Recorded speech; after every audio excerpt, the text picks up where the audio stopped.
All right. Hello. Welcome, everybody, to Footy Abroad here on your four favorite footy fan channels. I think they're your four favorites. Definitely. We are here on Tuesday, the 6th of May, 2025. And we are here. There's actually a massive show lined up tonight. There's a bit of feeling that's going to no doubt come out tonight, as it has been before we go live. Lads, good evening. Good evening. Good evening. Good evening. Can't wait for this one. As always, it's a nice way to start the week on a Tuesday. Very good week to start. Very good way to start the week on a Tuesday. What did you guys get up to today? Went to Pies training to see who's not playing at the game against Fremantle. Came home, did some content, went to the gym, had a nap. You know, good little day, and now I'm just had a nap ready for the explosiveness of tonight. That's a lot of naps. Had to amp myself up. Pommy? Just a bit of content, to be honest. Not real intriguing today. Nothing exciting to report. Yeah, fair. Jake, what'd you do today, mate? A bit of content, went down to the G, saw your lovely self and filmed a couple of videos there, which was nice. And then came home, went for a walk and pumped for tonight. Got the topic ready. Nice topic, I reckon. Probably my best yet, to be honest. And big game on Friday, which should be fun to discuss. Well, you just know this is going to be a hypothetical. It could be. Could be. It could be. Can I just say, the way Jake and I got ourselves into the MCG today was iconic. Did you actually go into you got into the G? We talked our way into the G. Yeah, you have to tell us how now. What the hell? Jake, how did we do it? We walked in. No, it was thanks to, I think we can definitely call him out. He was a legend at the front. Old mate Con. Yep, he's a Carlton supporter. So he hooked us up and organised through the MCG, and we picked a spot and just got to sit there for a good hour. I reckon it was probably more than that, actually. For sure. He gave us, you know how like you go and try and do something and then you're in Australia, so it's got to go through processes and systems and you got to speak to this person. So he gave us a number of the head of something and she was busy. So the way we just like spoke about it and positioned it, she just didn't want to deal with it. So she just kind of led us through. It was actually a masterclass in wordplay. So how good's that? Yep. Anyway, Con. Shout out to Con. Hope they're not watching. Oh, Con, if Con's watching, good on you, mate. You're a legend. Yeah. Anyway, lads, let's begin. We'll start at the top. Jake, you're at the top for a reason. Why don't you give us a rundown about the Saints, mate? Because they were the most impressive performing team of the weekend out of the three teams tonight, I would have thought. Yeah, no, it was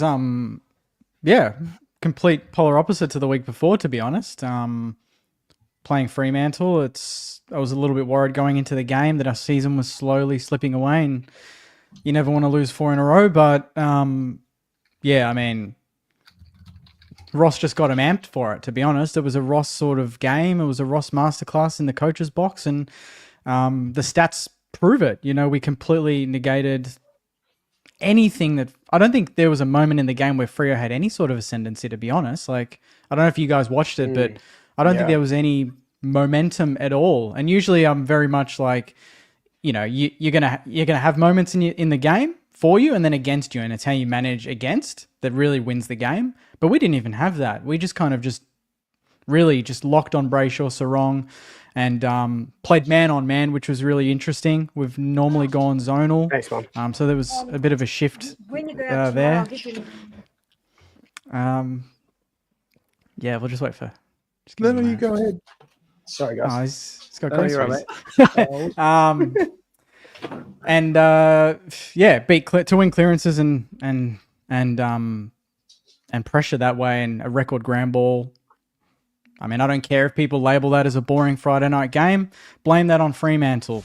We did our job. We turned up, played 4 quarters, and belted them by 10 goals. So, it was good to get a little bit of reward for, I guess, what we've been learning across the losses, and then to implement it on a Friday night was awesome. What was there a label of boring? I didn't watch it. I was at a 21st of all things. But like, was there a sentiment about it being boring? For sure. Well, obviously, yeah. I mean, all the talk since the game has been, why was this game marquee Friday night? Why wasn't it Sunday? I mean, at halftime, it wasn't looking like a great spectacle. I'll give people that. It was 27-7. But we were still attacking, playing a good brand, I thought. And I think some people just think a game's boring if it's just a team just being so dominant. You know, an exciting game is end-to-end, 50-50. You don't know who's going to win. It can be equally as exciting when you see a team so switched on, I think, you know, even as a neutral, to see a team be as disciplined as us.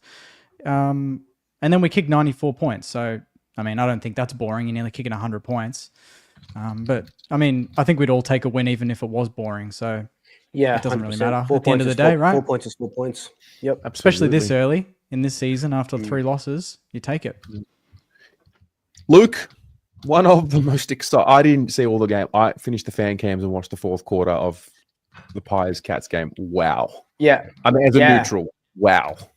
Yeah, it was. It's always a good game when the Pies and Cats play, but that was just something else. And we've seen, you know, well, one, credit to what the Cats were able to do, and mainly Dangerfield in that last quarter. He's just gone to an absolute another level this season. What he was, you know, grabbing them by the scruff of their neck and taking them through. But 2, to nearly win it at the death with Jack Crisp kicking the goal would have been just an absolute fairy tale. And we've done it before. We've done it so many times before, but just couldn't get it through. Just absolutely couldn't get it through. But fuck, it was exciting being there with everyone there. And when he marked it on the siren, you couldn't script it. You couldn't script it even if you tried.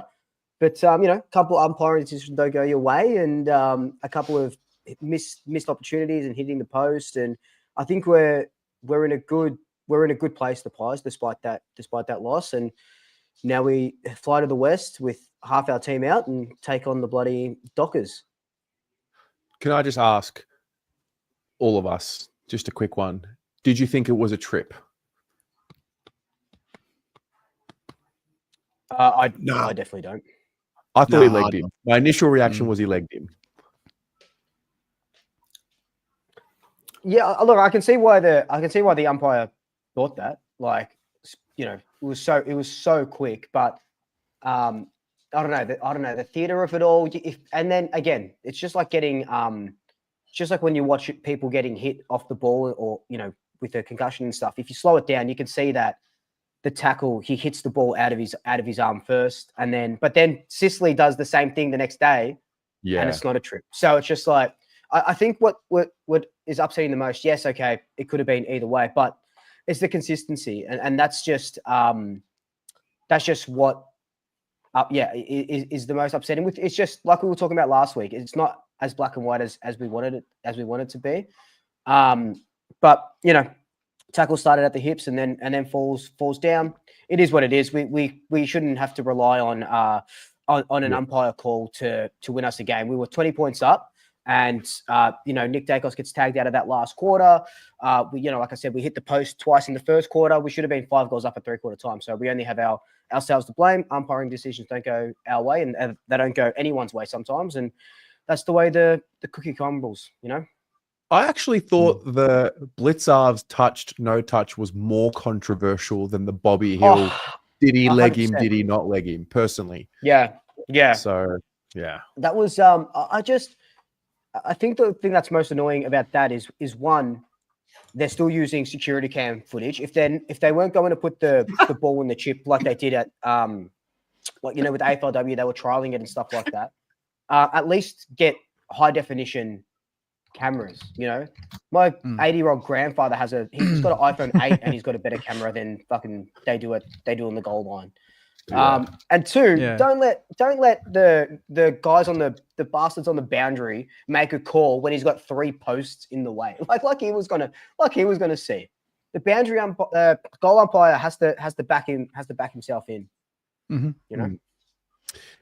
Pommy, our Blues were as disinterested in showing fight when things weren't going their way as they could possibly get. It was typical Carlton, wasn't it?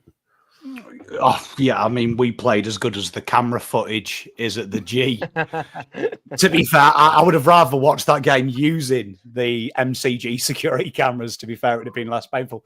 It was very poor. To follow on from Jake, as we were on the receiving end of what St Kilda did to Fremantle, an absolute tactical masterclass. One team had done the research on the other team, and the other team just came up saying we've won 16 flags.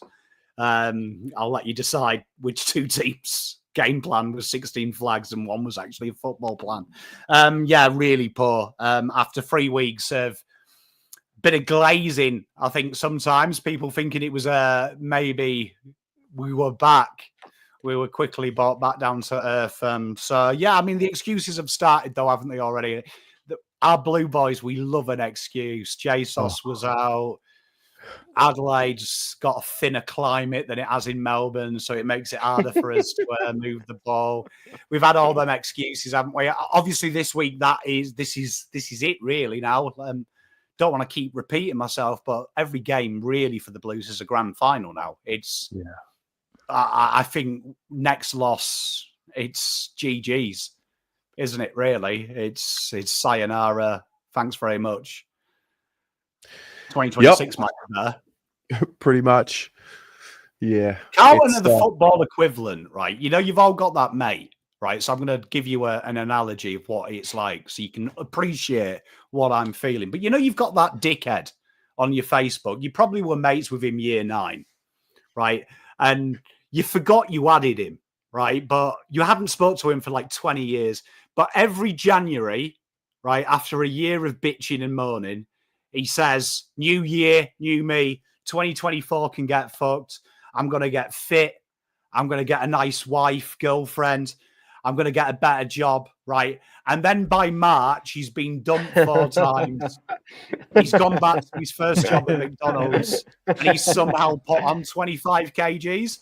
And, you know, 9 months later, he'll say 2025. That's Carlton. We're that guy where you should really unfriend him, but now you've enjoyed the 10 years of turmoil that it's too funny to unfriend him. That's what we are. That's who we are. We are that guy. Yeah. Yeah. It's tough. It's tough. Let me tell you, it was a good hate watch, though. Very good hate watch. Oh, yeah. It would have been. You know, it's like, and to be honest, I actually thought the scoreboard flattered Carlton at times. I genuinely thought the Crows were wasteful and still won by 10 goals. So, yep, one for the haters. Hope you guys enjoyed that. And I had to sit at the MCG today and listen to Jake glazing fucking Cooper Sharman. Glazing. Looking me in the eyes and telling me about Cooper Sharman. And I had to bite my tongue and not say who. The disrespect. The disrespect, mate. Anyway. It's all right. You only have to watch it once. I had to watch it 3 times, one for the review and then one to do the stupid rating show. So Carlton don't realise that every bad performance, I have to watch it multiple times. Anyway. But yeah, we will eventually talk about the Blues and the Saints this Friday night because there's a bit going on. There is definitely a bit going on. And so, yeah, why don't we get started, guys, with our themes and topics and questions. Luke, do you want to start us off? Cool. So my question is, should the AFL's actual website be allowed to... Okay, this is going to sound, how I'm going to phrase it is going to sound weird, but I'll explain why. Should they be allowed to voice journalist opinions that go against the grain of the AFL. And what I mean by that is on the AFL's website, they were talking about Hartley Reid and how West Coast, Matthew Lloyd was saying West Coast need to get rid of him on the AFL's own website. Now, I get, Matty Lloyd's on Channel 9 or wherever he's, whatever he's doing. And you can do it on there, that's fine. But on the AFL's actual website where you go on for all your news, you go on for all your teams and stuff, these journalists are being employed by the AFL. They're not being employed by Channel 7 to write something for the AFL. They're being employed by the AFL to say West Coast need to get rid of Harley Reid if they're to be, whatever he was saying about that. Like, Lee, I just don't think that, and you were seeing it with Clayton Oliver as well on the AFL's website. I just don't think that they should have any dog in that sort of fight. With that strong of an opinion, if you know what I'm saying. When that opinion he had on Harley Reid, was that for the access all areas or something? Oh, so it was like an actual AFL.com. Yeah, no, it was an actual. Yeah, it was an actual AFL.com.au show. Yeah, he said it on 9 too. I think he backed it up. So that's fine. Saying it on 9-7, fine. But saying it on the 8 that they produce, it's just, I don't know. It's just a little weird to me. I mean, the AFL, they got Kane Corns on there, so I mean, it kind of blows that out of the water because he does all that sort of stuff all the time. What's the alternative though? You want them all to park their opinions and no opinion pieces, or? Yeah, that's. I guess that's the question that I'm sort of asking. Is like, is there one? Should they be allowed to sort of do that? And two, is there an alternative? And you just keep that on the smaller shows. Yeah. Well, I don't think such opinions should be broadcast to the AFL website. Yep. Like if Lloyd says it on the Sunday Footy Show or on Classified, fair enough. Yeah, exactly. But I'm with you. It is weird that it's on the AFL media produced show, and then on the AFL's website. It is pretty unprofessional. But yeah, I mean, this is a glorified bush league when you really think about it. Yeah, 100%. It reminds me of I've never liked it when like an incident happens on field, it's a bump or it's a sling tackle or whatever, and the commentators will then for the next 35 minutes try and debate how many weeks it's going to be. And I'm like, one of them will say 5, and then I feel like there's influence in that. It's like, oh, that's definitely more than 4. It's like, you don't know. It's a similar thing, I think, where it's like they're influencing, I think, the outcome a little bit by doing that. But I mean, I'm trying to think of a world where they don't do what Luke's saying, and if we're playing it safe at that point. Yeah, but like what I'm saying as well is like you brought up Kane Corns, and what Kane Corns does, not everyone sort of agrees with, and he's going after the players and stuff like that. But what Matthew Lloyd, and I like Matthew Lloyd as a journo. I think he's, sometimes he says really, really, really good things on Classified and whatnot. But I'd be so upset if like Damien Barrett in one of his journalist pieces and opinion pieces on the AFL website says, oh no, he did. Fuck, I just remembered. He did say it. He said on the AFL website that North Melbourne need to go really hard for Scott Pendlebury. He said this a couple of years ago because they need the leadership there, and they should throw it's like, you're employed by the AFL. Like, I get it. Leave it for the Herald Sun. Leave it for the Age, or that's an opinion piece for that. I don't know. It's. But then, like separating church and state. You know what I mean? At that point, though, like, can they not then say, oh, the Freo coach is under fire, his position's on the line? Are they not allowed to talk about that then? Because then it stretches to different avenues. Yeah. Yeah. No, you're right. You're right. Pom? It's an interesting one, isn't it? I mean, I suppose it comes down to like how much do words affect people. I feel like we've got into like a weird realm because I know the EPL, they have the pundits corner, which I really like, and Sky steal it, where they kind of confront the journalist with the opinion. So the journalist gets put in front of a live audience, usually with 2 pundits. that disagree with him vehemently, and then the fans can ask the question. On the EPL website as well, they have the analysis corner, which is they'll take an article and break it down into fact, fiction, and kind of cover why someone would think that, but then the alternative.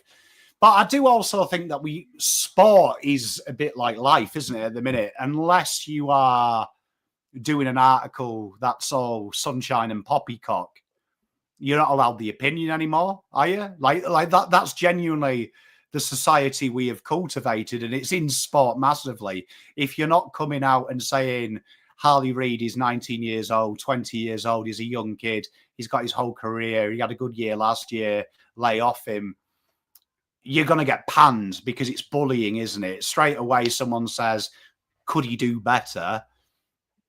The pile-on is it's bullying, it's bullying, it's bullying, it's harsh. And I think, yeah, for me, it doesn't really distract me. But I am a generation removed from the generation that's playing. I'm 40 years old. But like to me, I thought Sheasel summed it up better. I knew the contracts I signed meant I was going to be critiqued.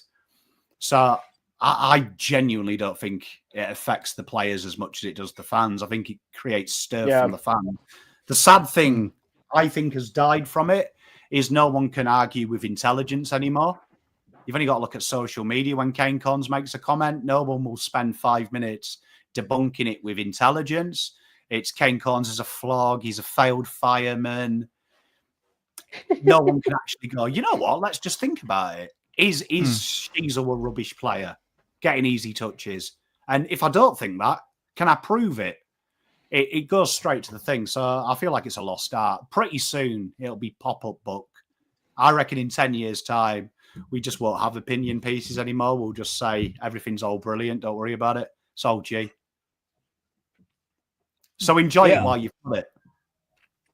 I don't think it's really about it's not really about the opinion though, is what I'm saying. It's more about it's almost like the AFL signing off on them trying to get Harley Reid out of West Coast. Because it's like, Terry, what's the thing when like, you know, in law, like the Herald Sun will turn off comments on on posts so they don't get in trouble sort of for what people can say.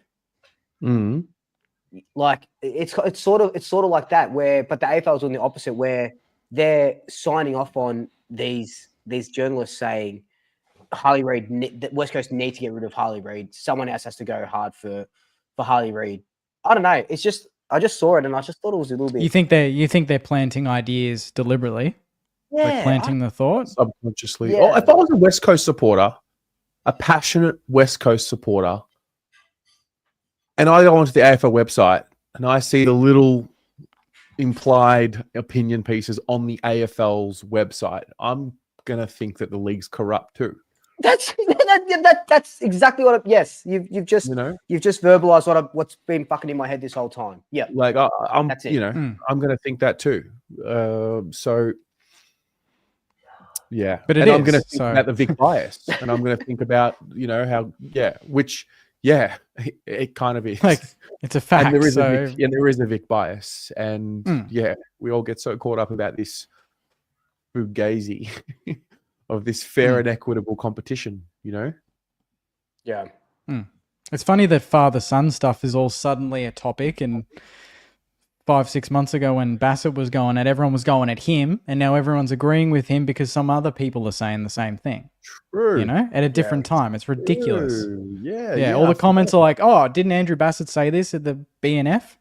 And you all took a piss at him, now you're all agreeing with him. It's like, everyone's just depends on where the info comes from, Not what it is, but who says it. It's a good point. Yeah. How was the article worded? Because I'm not around it, and I'm on the website now. I'm trying to find it. No, it was a video. It was the video, right? With that show he does with, is it Sarah Ollie or Nat Edwards, maybe? Oh, yeah. I think this one was with, what's his name? Barrett, though. Oh, with Barrett. Okay. Yeah. As in, your point is like, keep that type of opinion to Channel 9, to Fox Footy, your other shows. Yeah. Yeah. You Because then it looks talk like about how the Harley opinion's Reid coming via the AFL. for AFL, yeah. Talk about how Harley Reid needs to, pull his head in or do better, or Sheasel needs to do better, or Dacre, whatever it is. But don't say, I really think, if there's an article that comes out on the AFL website and Barrett says, I really think that Tasmania need to, give Nick Dacos 10 years and $4 million a year. I think that would be a really good idea to boost the Tasmanian competition. Be like, is this getting signed off by that? Does the AFL agree with what he's saying here? Do you think they? Yeah. But we've talked about this: clicks, views, revenue, exactly advertising. That all comes ahead of. Oh, is this right or wrong? I don't know. Yeah, that's kind of fifth in the tier of the checklist. But it, does it have more weight because it's from, like you said, if Barrett said that he didn't play AFL, it's different. But Lloyd is a legend, played a lot of football. Does his opinion have a little bit more weight? Maybe to, maybe even just to wake Harley Reid up. Is that can you flip it on its head and go, maybe he's putting it there to wake him up because an AFL legend is saying I need to leave, but maybe I need to pull my head in. Because he's an ex-player, you take it with maybe more weight, more importance. Yeah, I guess that's what comes down to kind of like what Pom was saying. What Harley Reid reads into it. Yeah. Interesting. I agree that it should be impartial. I think the AFL, it should either be impartial and just looking at the website now, they've got the speculation about Willie Rioli. Should that have been a fine? I think that's okay. But I think if it's an opinion piece that's countered, if that was taking your word for it, if Lloyd said that, if they said the article was, should Harley Reid leave Eagles? And then it was what Lloydie said, and then maybe two other people saying, counter-arguing it, saying, no, I'd like to see Harley develop here. I'd say, okay. But I agree with you. I feel like the AFL actually encourages Kane Corns' silly opinions or encourages it because it's revenue, isn't it? I don't... Yes.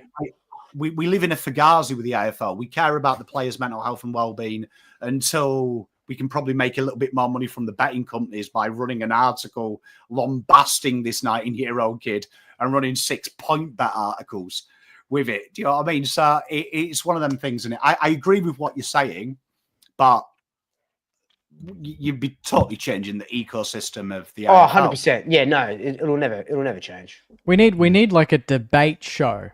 We get both sides of a specific topic, There's no debates. It's all one person has an opinion, then they all agree and say the same thing in different words. Where's the back and forth? Where's that? No, you're wrong, Kane. This is what I think. You don't get that much. They all just kind of they reaffirm each other's beliefs.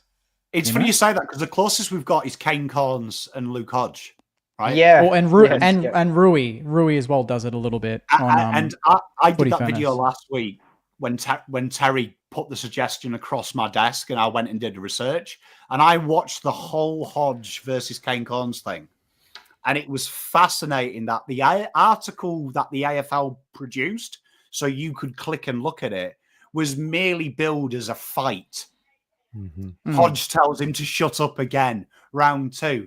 But watching the full 10 minutes, Luke Hodge articulated a counter-argument in a measured, controlled, fascinating fashion, going to the lengths of what a halfback does, what his coach would want for him, what the development is, what Clarko will be expecting from uncontested possessions, and why Kane was wrong. And Kane was on the back foot the entire time.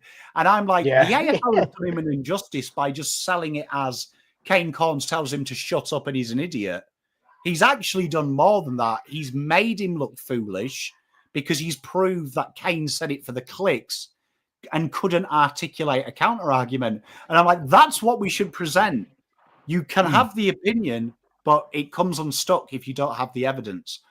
And I was like, so I was fascinated that Hodge made him look stupid, but all the AFL world will show is him just saying, do you want me to tell you again, in reference to him telling him to shut up the week before. And it downplays Hodge's brilliant work. Yeah. I like it. I'm going to go next, and I've wrestled with what I want to talk about. So are you guys across the sounding board, Craig Hutchison and Damien Barrett, their podcast? No. Not really. So no. essentially, they field questions from their audience, and Hutchie made a really interesting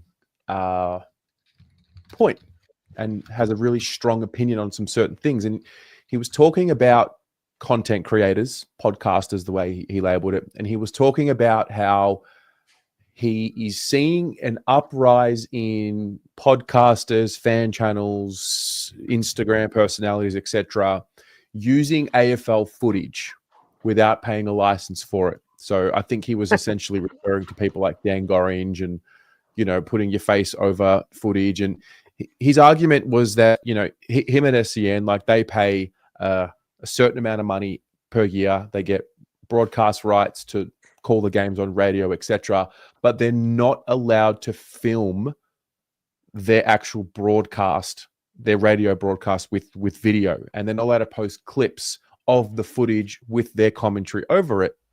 And he made a really interesting point, and he said the AFL haven't taken content creators seriously enough, and we're now in this position where you've got hundreds of TikTok accounts, Instagram accounts, YouTube channels, which use AFL footage without a license. And I think this is a landmark point in creators, AFL. Where do we sit? Are we media? Are we not? I think it's one of the first times we as a conglomerate have been called out. I don't think what he's saying is wrong. But what do you make of, I actually think we are living in the golden era right now. All of us I mean, I don't think, none of us use footage in our content anyway, apart from Instagram. You might find clips, you're able to find, that sort of thing. But do you think the AFL will try and crack down on absolutely everyone? I think it's too late. And I think they've not taken it seriously enough. And I actually don't think they should take it seriously enough, but I do see it from his point of view. SEN would pay a lot of money for the rights to broadcast the games, but they can't use game footage in their clips on social media. Yeah, I think they missed the boat. I think they're 2 to 3 years late, to be honest. Maybe just after lockdown. I feel like there was an influx of a lot of these content creators. We were all in lockdown and we all started making content to, stay sane. There's too many now. Like you said, I think they probably could have made an example of some bigger accounts. I think they might have, didn't they? With is it Cinch Footy or something like that? Something happened there? Cinch Footy was because they had the AFL logo. AFL in their name. So right. So it wasn't anything to do with the footage at all. Interesting. So that was probably... Is that what it was? I thought it was the footage. If that wasn't the footage... Might have been a bit of both. But if you have AFL Central, there's an inference that you are AFL affiliated. Yeah, of course. I think they've missed the boat. I think there's too many now. I think that whether we like it or not, I think what we do is inspired some people to do some more things, and it's just going to continue to snowball. What are they going to do? It's good for them. I think that's the translation they've got to take from it is this is promotion, this is growth, this is engagement. Whether people profit from it or not, it shouldn't be a problem. No one's going to match what they're making from it, but it is going to promote people to go to games, to create discussions. I think the NBA do it really well in the US, and I think obviously the UK, I think are pretty lenient on that sort of thing as well. Yeah, so I think we talk about how archaic the AFL is when it comes to on-field rules and the way they run their organization, but when it comes to media, they got to get with the times, and if they kind of let us grow and even just work with us, I think that's a really good sign of things to come. And I do think we are in that golden era. That's what he said. He referred to us as scrapers. We scrape the content online. Well, just because he's not fucking, he's a multimillionaire and buying NBL teams and cricket teams and stuff, and he can't hire someone to do his content that well for him. It was just so interesting. It was the first time that I heard the industry kick up about it. So, and like you, go on. Sorry, I was going to say it's fascinating. Craig Hutchinson calling people scrappers, scraping the bottom of the barrel. I mean, this is a man that his company has ran at a $10 million loss, and He's had to scrape the bottom of the moral barrel to sell his soul and his multiple companies from his egregious overspending and his lack of financial and business nous by getting into bed with betting companies is the only way that he sustains his fraudulent lifestyle. I find that quite fascinating. I would say to Craig Hutchinson, maybe if he gets down off his middle-class white horse and maybe looks about trying to see what the people want, maybe his business wouldn't be at risk of Commonwealth Bank every 5 seconds foreclosing the loans that underwrite his falling media empire. That's just me personally. Like, get better, stop tricking and monopolizing the financial loopholes in which the reason you have fame is because you do that. But as for rights, I think what's the beautiful thing about me personally and the people that I work with in this industry is that we create the discussion that we're longing for in the AFL. And this kind of links to Luke's point. I don't know about anyone else, but I'm tired of fat, middle-aged white guys telling me how I should view the sport. And if I dare think against them, the response is, I haven't seen your name in the record this week. When the game also, on the other token, is sold as the people's game. So, yeah, take away the media rights. Keep your stupid little stats behind a paywall that we can't have. But you'll find that the best analysts in this game aren't Danny Hoyne with his fictitious algorithm. They're people like myself, Dylan, Woody. These people that work hard to try and use their own stats to bring it to the people. It's people like you, Jake, and Swoop Terry that bring a fan's perspective and you can condense it without the emotion and explain what you're feeling and what you're seeing and creating an environment so the fan can have a say. Not like Snapper on SEN, where he's paraded when they lose as a joke. And that's all they give him the airtime for. Look at the Carlton fan getting angry. You give the voice to your fan base to speak and to be heard, which is what the media used to stand for. Present the truth and be the voice of the people, as opposed to be the educator and the sultan of the people. So, you know what? If he wants a war with his shitty little SEN group, he can have it. Because I know for a fact, I know all of his pundits. Us four here know more in our little finger than his little soppy little puppeteers do. So if he wants a war, there's only going to be one winner, and you're looking at the four of them. So I think what really the media needs to do is look at America, look at the United Kingdom, who are bringing these people in to be a voice, because we're no longer the working class people who are just going to F and blind and go, woe is me. We actually do love and enjoy the game, and we want to have more eyes on it. So, you know what? Fuck Hutchinson, big tit. I just think it's incredible. Listen, the reality is this. All four of these channels that we own are growing, and there will come a point where we get viewed as too big before they start taking action. It's coming. The war is coming. And I think that's the thing, right? They've left it so long where and kind of like what Jake was saying, that they could have done it a little bit earlier if they wanted to stop all this stuff. And look, I can, playing devil's advocate, and kind of like what you said as well, Terry. I can see where he's coming from. Right, we don't own the rights, but people, we're doing things that our own social media accounts like Collingwood and Carlton, St Kilda, whatever, aren't doing, or the AFL account isn't doing. Right, so we're doing our own sort of spin on it. So that's that one thing, but. It's like it's David and Goliath, really, right? They should be wanting to work with us, not against us. Can you imagine how, like again, Craig Hutchinson, right? Because that's the guy we're talking about. But can you imagine how bad it would make SEN look and Hutchinson look if it's Swoop Luke and Blue, they were all taken down by SEN because they didn't like what they were doing, and how bad it would make them look. And it's not like we've got 200 subscribers each. It would start an absolute war, and that's not being facetious or making a mountain out of a molehill. But there's hundreds of other channels that would be in the exact same position as us, and you take one down. Either one's going to pop up again, like chopping their head off a hydra. Two will pop up for everyone taken down, or everyone just bandies up, and it's a big revolution, because that's what's happening at the moment. And Pom said it, like the Premier League, right? One of the guys that I based my channel on, esteemed company from Manchester, does Manchester City stuff.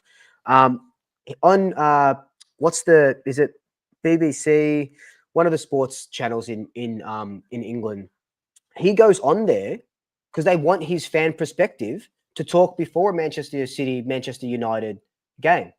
You know, what's Fox Footy and SEN and all these things, all these people doing, instead of having guys that have been out of the game for 40 years trying to talk about, they're watching 9 games a week.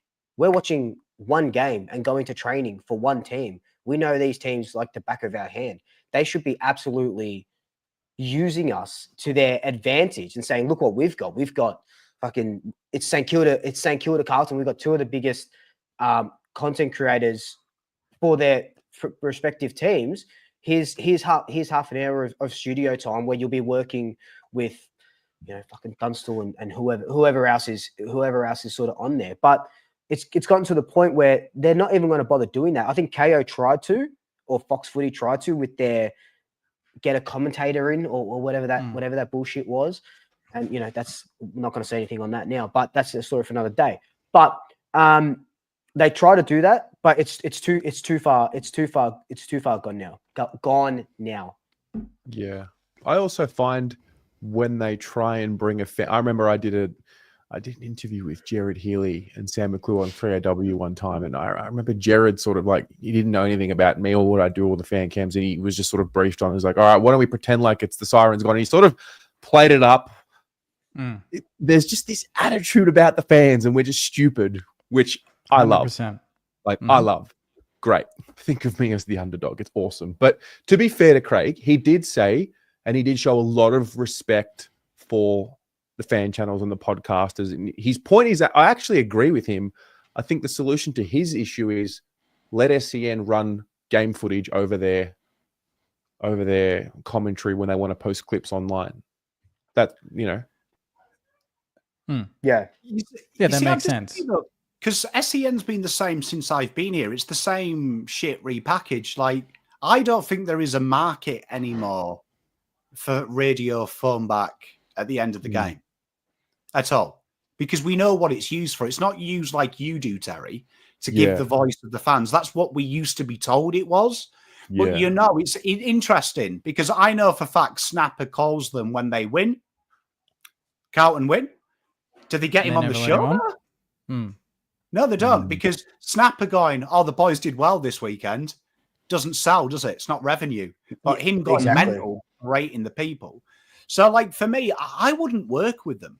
Like, genuinely, I would much rather Woody and me make some time and we do our own analysis show with stats and numbers, because I feel like what you're seeing now is there is a distrust in the media. And every article, every AFL organisation is slightly injected with a political ideology as well. The amount of times you do it. I never forget, one of the funniest things I've ever seen was I was listening to SEN once and they were talking about Jamara Ugle-Hagan and the pressure of modern day sportsmen and the darkness that they can come across, drugs, alcohol. And halfway through they go, oh, now let's hear a break from our sponsors. And it's like, Bet365. It's much better when you gamble with free. And I'm like, hang about, you're talking about the trials and tribulations of having money and being a star, and you've just gone to an ad break to infect the rest of us. Everything. So I feel like we've got to do it anyway. Honestly, I feel like that is the right way. This is why people like us, because I only speak for myself, but I assume because I love you three, you don't have a hidden agenda. You're doing it because you love the game and you want to talk about the game with people that also have that passion. We aren't corrupted. You ain't going to see an ad break from me from a betting agency or an allusion to a conflict in the Middle East. You're going to hear me talk about football. Yeah. So I just think, lads, strap in. Put those gloves on. Put There's a those war fucking coming. gloves We need some Avengers music or something, Terry. Have we got something? war. Can you play We- something or not? We do need something. I don't have anything right now. What have I got? What do I have? What does I'll tell you I do Captain have. America say before they all appear again? Swoop? Avengers. Oh no, he's Also- like, oh no, it's his other mate, isn't it? On your left or whatever it is. On your that left, big yeah, line. Falcon. Yeah, On your left. yeah, Falcon. Yeah, Yeah, that's it. My Yeah, boy. I guess if you're a viewer, subscribe to your fan channels, get around your fan channels, hit the like button on all the streams, like just continue to do your bit because every little bit helps. Now, I don't know whose channel this is Yes. from, but Luke has donated $5 to the same. Looks like a Pies fan. Oh, I think, Oh, Would I be it's right? popped up on. I think he's done it to all of ours. Oh, where really? it goes. Yeah, I saw it. Nice. That's unreal. I think. Oh, No Thank way. he left Pom out. All right. Well, Did he? Oh, definitely a Collingwood fan. Oh, there we go. there you go. There you go. Yeah. I was about to give you a serve, but well done, Luke. Much love. Yes. Well done. Thank you. Thank you. Thank you. Yeah. Thank you very much, Luke. That's coffee. Awesome. And then Emmanuel Stone Teacher with a super sticker. I don't know whose channel this was on. So yeah, well done. Thank you. What a legend Yeah, Emmanuel awesome. is as well. Yeah. Absolutely. Oh, he's about to go for the jugular. I'm fired up. Look, we had the Mathesons, now it's Hutchinson. I'm after. Yeah. So anyway, Uh, that's my question topic for the week. Lads, let's go. I don't know. Who wants to go next? I'll go because I hate going last. All right. Died. Tom always loves to come first. You need to stop DMing Some- me. This is- someone.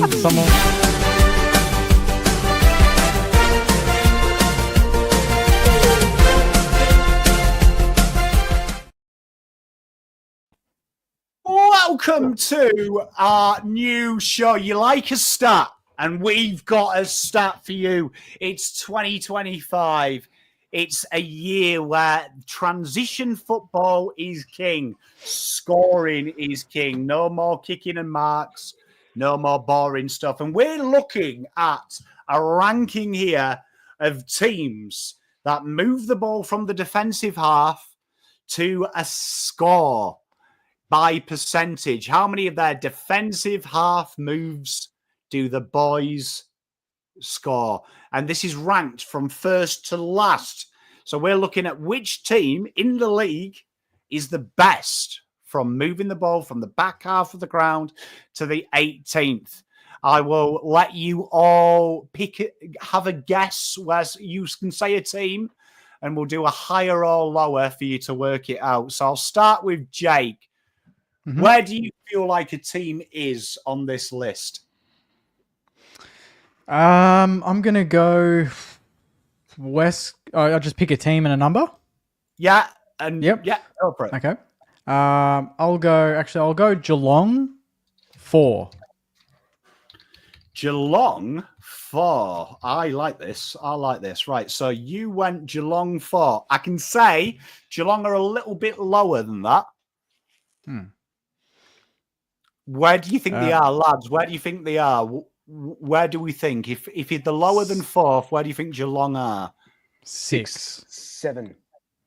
7th? No. If I told you they're just above Carlton, would that help? Oh, I thought Carlton were last. Oh, Actually, you're quite high, aren't you? So they'd be. So they're 5? lower than 7th. Oh, ninth. they're lower than 7. Okay. Oh, just a bit lower than. Just a bit lower. 10th. 10th. Well done. So Geelong Wow, I thought they were are much higher. the 10th side, right? So let's remove that. And Geelong, so you know, they score from a defensive half exit, scores 12.8% of the time this year. Wow. Pretty impressive. Luke, Okay. throw a team out and we'll guess where they are. Collingwood will be second. Close, very close. Just a little bit lower. Would be top 4. It'd have to be third then. Yep, third. Collingwood score a staggering 15.54 of their defensive half bread and butter. exits Bread and become butter, baby. score. Terry. Adelaide first. Dun, dun. Surprisingly, they are the top turnover side, but no, they're not. Oh. They are lower. Fourth. But good guess. Fourth, a little bit lower than fourth. Fifth. Sixth. Jesus. Seventh. Sixth. So the Adelaide Crows, although being a turnover side that score a staggering 64 points a game from their turnover game and a staggering 47 points from the defensive half, they only score 14.8% of the time they leave their defensive half, which just shows in a way how wasteful they are. If they that could be phenomenal, considering that they score so heavily from it. So just to quantify, this is the percentage that a team scores from a defensive 50 exit. Okay. We've got a lot of people in the comments saying Bulldogs first. Is that, would that be correct? Ooh, no, Close. they are in the top 5 though. It's a good call though. Good call, Bulldogs. Well done. They are very efficient. Brisbane 2. Oh, really? Wow. The number 1 scoring defensive half to a score side, 15.9% of their defensive exits result in a score. You'll be shocked at number 2. I was shocked. This is why I thought this stat was interesting. St Kilda? You're close, though, with St Kilda, Terry. Number 2. Percentage of scores from the defensive 50.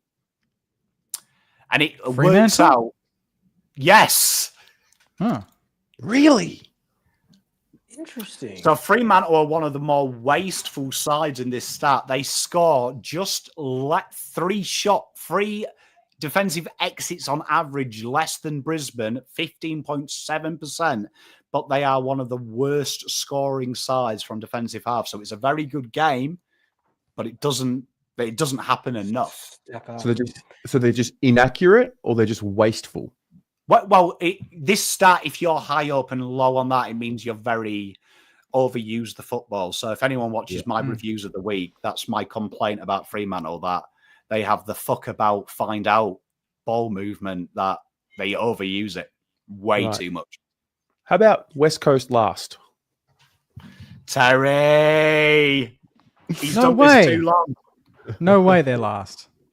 So of their this is a very dangerous stat if you rank low in this and you're rubbish, but they are one of the worst scoring defensive half sides in the league, and they only score from 10% of their defensive exits. Okay. Can I make a weird guess and go Hawthorn 14th or 15th? Hawthorn are in the top 8 of this stat, but you are correct in your assumption that they're probably the worst performing side of the sides you would expect. Interesting. I'm going to go Bombers 13. Bombers 13. You're good at this.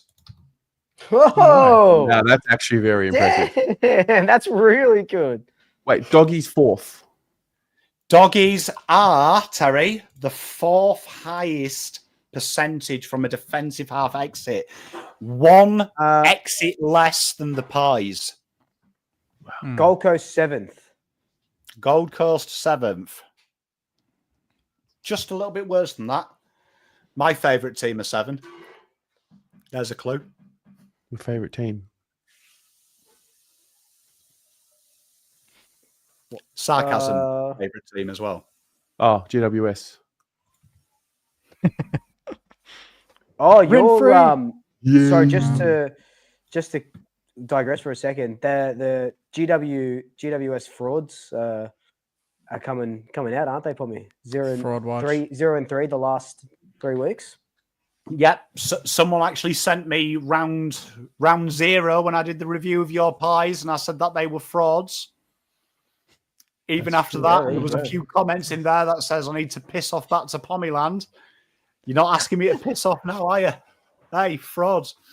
But you're doing very well. You're doing very well. Who do you think the fifth side is? Then it must be Hawthorn, right? No, No, this will Hawthorn are eighth. surprise you. But Hawthorn Port. eighth. Port. Interesting. no, this will surprise you because this is statistically they're not as bad as you think, and a few Melbourne. people in chat are killing it. Sydney. Sydney are the fifth most damaging back half side to create a score. A staggering 15% on the nose of their defensive exits become a score. I'm gonna go. I reckon we're lower than the Bombers. You're not. We're not, are okay. slightly ahead. 11. Carlton 11. Carlton 11.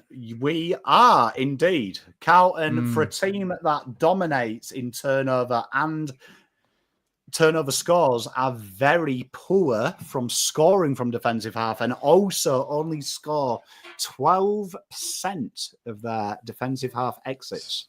So Saints are 12 then. The Saints are just slightly beneath them. Yeah, how do you like that, Jake? What's Cooper Sharman going to do now? Oh, I mean, that's Get probably get the ball to him. that's probably because they're using Caminiti down the back. Hawks So eighth. who do we? There is a surprise side. You would be shocked at the order of 8 and 9, but one of Tigers. them, Tigers 8th. no, but one of the sides that isn't featured in the top 8 is a side that is heavily talked about as having the most potent back half team in the league. I'll check them Melbourne? Nah, I wouldn't be. Think who's the Cooper Sharman of backlines at the minute, who gets a lot of glaze because they've The spent a lot of money on disrespect. backline. The disrespect. No, I'm saying You're not going to talking not gonna about say glaze. North. though. you're not going to say North. I was gonna- are you? With Sheasel and They are a good okay. team, but you would expect them to feature very high, considering the league talks about their back half being the best back half in the league.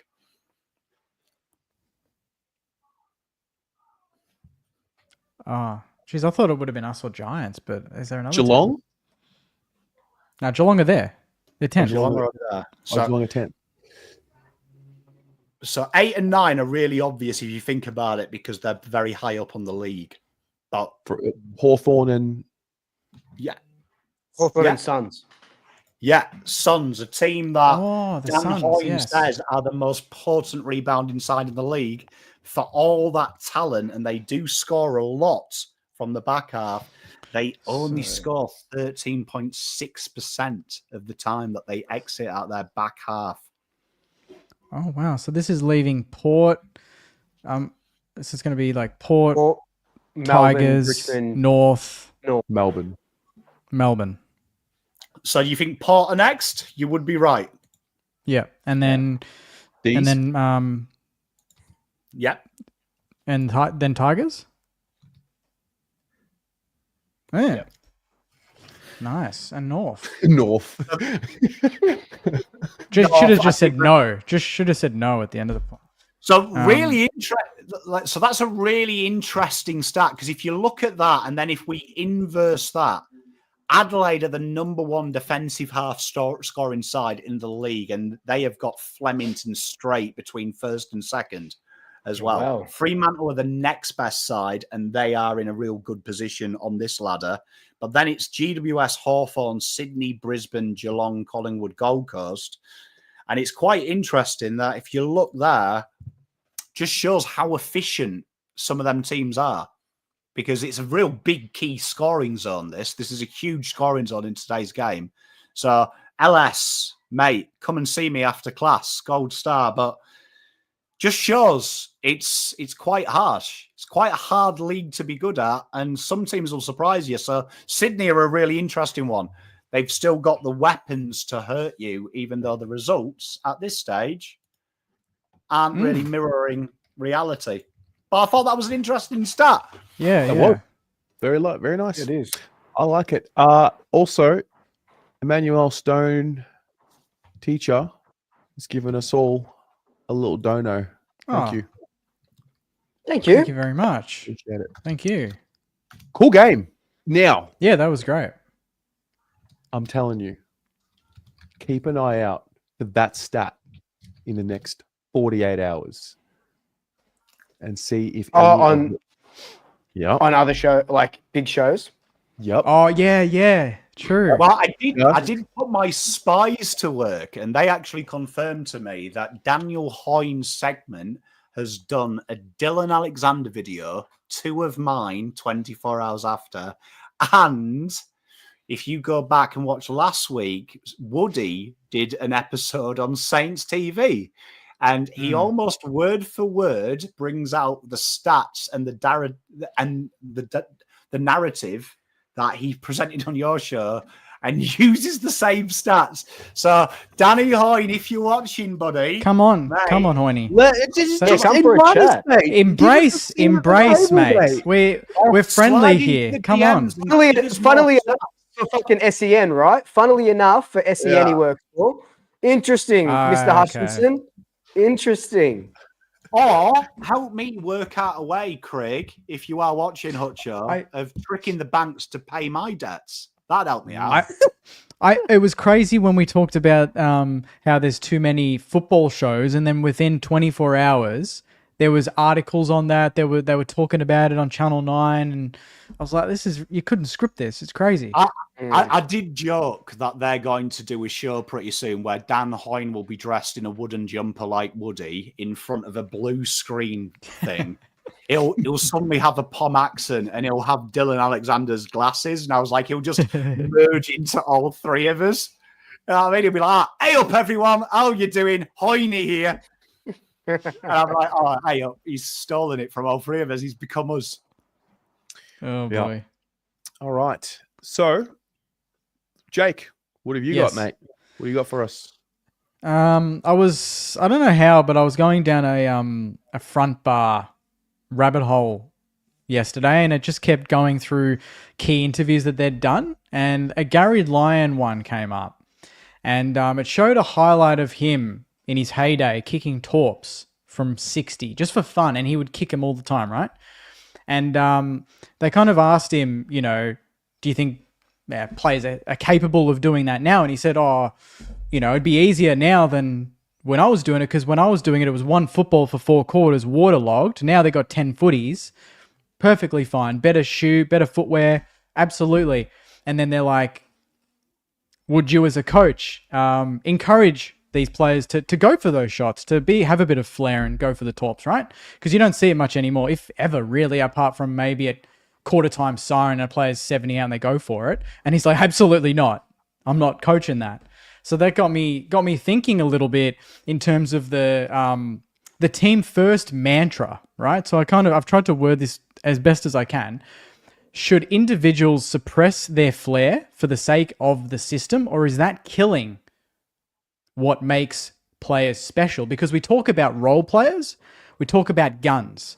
What's the clear difference, really? It's that, to me, a player like Naz has license to show that flair more than another player that might still have some flair. So is flair kind of sapping that specialness out of players?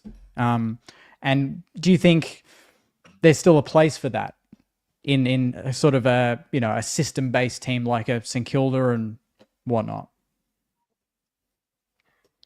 Because you hear about it all the time, right? Playing the percentages, he went for the snap, but he should have gone the handball. Sometimes it's obvious. Other times you're like, isn't that what makes this game great? That a player backs himself, he goes for those moments, he tries to dodge the player in front of him, tries to pirouette out of traffic instead of doing the basics. How boring would the game be otherwise?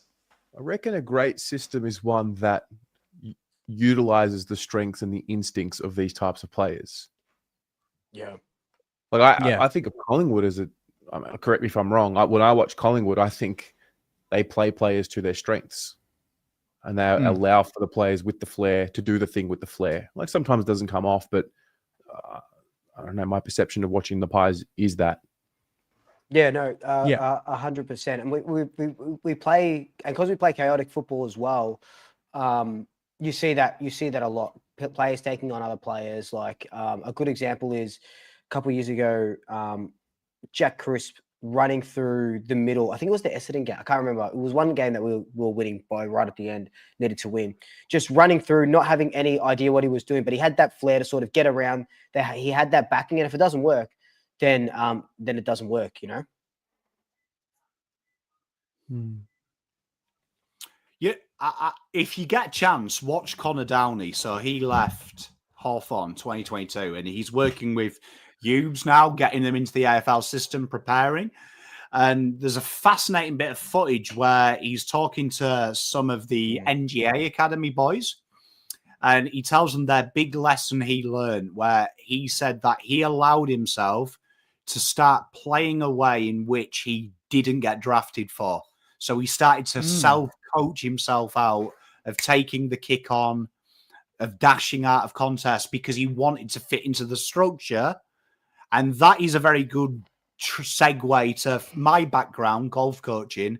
It's very hard sometimes that you read from the textbook and you want to make a young child play safety first golf because it's going to be easier to get their handicap down better in. Once you start taking away the natural flair and ability, sometimes that's all they've got and everything else breaks down.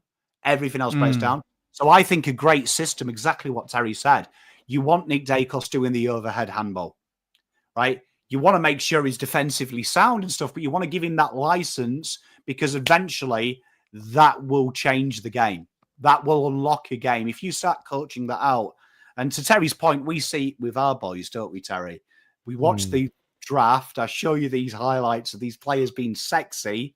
2 years at Carlton, they are safety first footballers straight away. They ain't taking that kick on.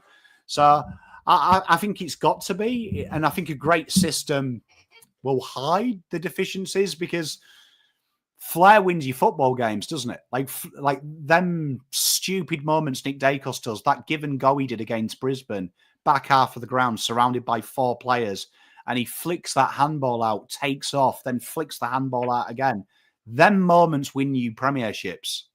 If he went safety first, bombed it down the line, he'd just be another footballer. Is it different though? Because we're making an example out of Collingwood, and they're near the top pointy end of the ladder and winning premierships. But say a team like North, like it's easy to say when you're winning, yeah, flair's great. But then when you're getting pantsed every week, like a West Coast or a North, is there does that change things a little bit, or do you have to just back in the players and go just play for fun? And then we'll coach that discipline and that structure around the flair? Or do you rip the flair out, get back to basics, and then can you bring it back in? Or do you run a risk of losing it completely at that point, like you said, with the drafting and that Carlton example? That's a great example. It's a great question because losing in performance matters. Yeah. I think if you watch Richmond, Uze is doing a really good job. He's got 2 guys there who can make shit happen in a blink of an eye. Seth Campbell's one of them, my Tasmanian boy. And I really enjoy watching him because you can see he's got that defensive craft now, which he didn't have. But there's also that license for him to peel off his halfback, get involved in the midfield because he does moments of magic. And Sam Layla is another player that I do worry about at times because I feel like they're really focusing on him getting behind the ball, and you can see he has that urge. So I think there is a happy median, but I'll look at Paddy Dow. I'll always stand by this. Paddy Dow was the right player, the wrong time for the Blues. And I know his junior coach, he was very critical of Carlton Football Club, saying that, I don't know what the fuck you've done to him. You've killed his natural skills. And I think you look at what he was as a young player, we probably would draft that now. Quick burst player, gets the ball moving forward, very direct. And we had to have him defensive.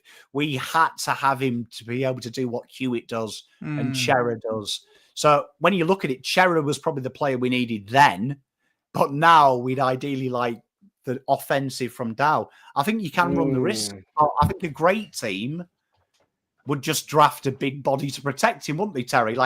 That's why we like Jagger. Jagger's at that situation now where he doesn't have to have 20 tackles a game because we've actually recruited players to do that. So I think, there's a happy median, but if you just want another piece of the puzzle, draft and pick 30, 40.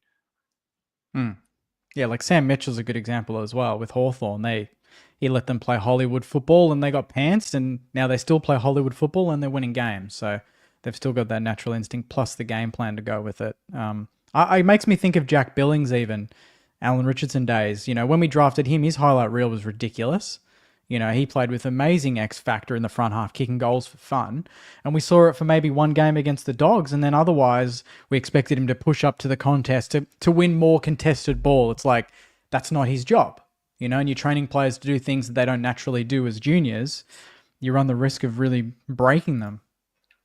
I will say this, though. There's two players who play for your club who I would say are two of the most naturally X-factor players I have ever laid two eyes on in their draft year. One of them is Lance Collard. Caminiti. Oh. No. One of them is Lance Collard. Wait, who? Lance Collard. Yeah, Lance Collard. Yeah, he's a good player. Where did Lance Collard go in the draft? And I was going to... No, continue. Yep. And the other one is Mateus Philippou, right? Now, Mateus Philippou, one of his draft knocks was he didn't defend. He was a bit of a one-trick pony. He liked the attack.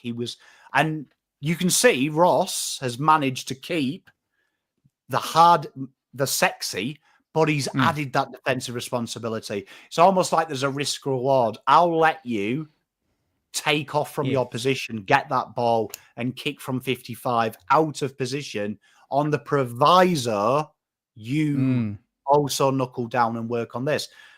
Collard, I was watching him the other week, and I remember Lance because he was one of our draft profiles. It was him or Moya, I believe, in the second tier, Terry. And one thing we liked about Lance was he had no defensive craft. And that was what I wanted at Carlton. We've got Fogarty doing the hard stuff. Have someone to have a bit of fun. But I watch him. He does chase down. There is a bit of discipline, but he's still got that license. When that ball hits the deck, if you see that opportunity to run to the pocket and kick a banana, boy, have some fun. So I think Ross, that's his critic, isn't it? Fremantle doesn't play the youth, doesn't trust the young players. I would counter that from St Kilda. He has let them play football and still have their sex appeal, but they've added discipline, which makes them very rounded footballers. And you see that as well at Collingwood, the difference between Buckley and Craig McRae, just that different coaching style, like not only the sort of game plan, but, you know, the way that we play now, you're not seeing that under Buckley. You're seeing a very regimented, you know, sort of see ball, get ball, and do what you sort of do the team thing. But with Craig under Craig McRae, you know, like you said, Bob, you know, Nick Dacus is handballing over his head in hopes that someone is going to be there because he knows someone is going to be there.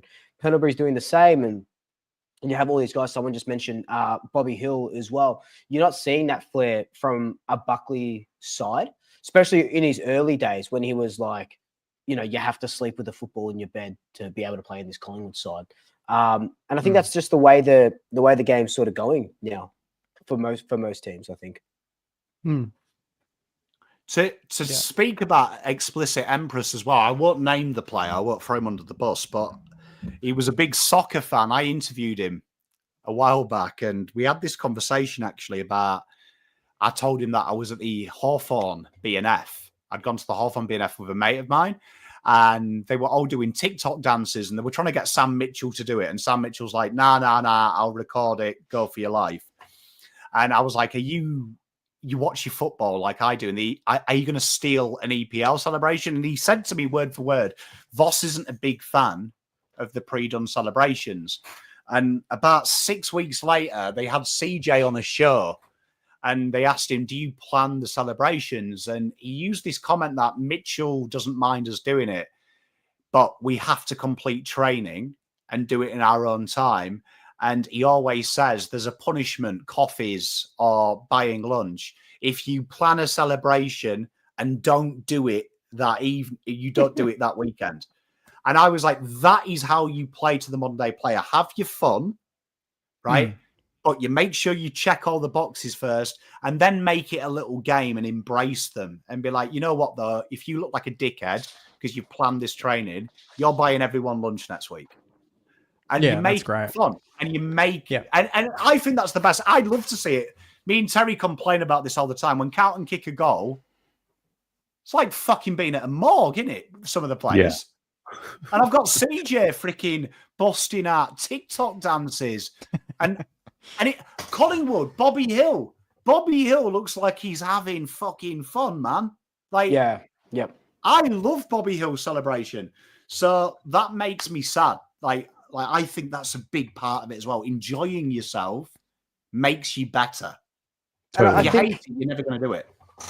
And sort of what a good example of that is, I don't know if you guys follow the NFL on Instagram, but they put through a compilation of, they do the touchdowns and stuff, and they do their little dances and stuff. I saw one from I can't remember the team. It might have been the Eagles, but they were choreographing these dances over a couple of weeks in like a dance studio in front of a mirror. So when I think it was the NSYNC one, that when they hit a touchdown, they did that NSYNC bye sort of dance. There was like 6 or 7 of them. Like, I know it's a bit different because they're scoring, a touchdown once or twice a game, whatever it is. But yeah, you can have that flair and that fun, but you can still win games of football. Yeah. It's that balance. Yeah. Balance. I like it. Luke, I have a question. Yep. Oh, no. Oh, he's got that look on his face. Who wins on Friday and why? I was like, "What? Who's playing Friday?" Interesting. First pot shot. Yeah. What teams have got? What teams have got Friday night football that are in the top 4? No one. I think I don't see how St Kilda drop this, honestly.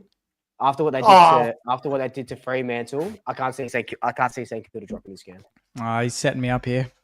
And they're going to be my lock for the week as well. Yeah, he's setting me up. Yep. There's the kiss of death right there if I've ever seen it. No, they're not going to be my lock. But no, I do think I think it's going to be a good game, close game. But I think St Kilda, Marvel, seeing what they did to Fremantle, seeing what MCG. Spuds game. St Kilda, Spuds game, MCG. Still St Kilda. Okay. I prefer time for lock of the week.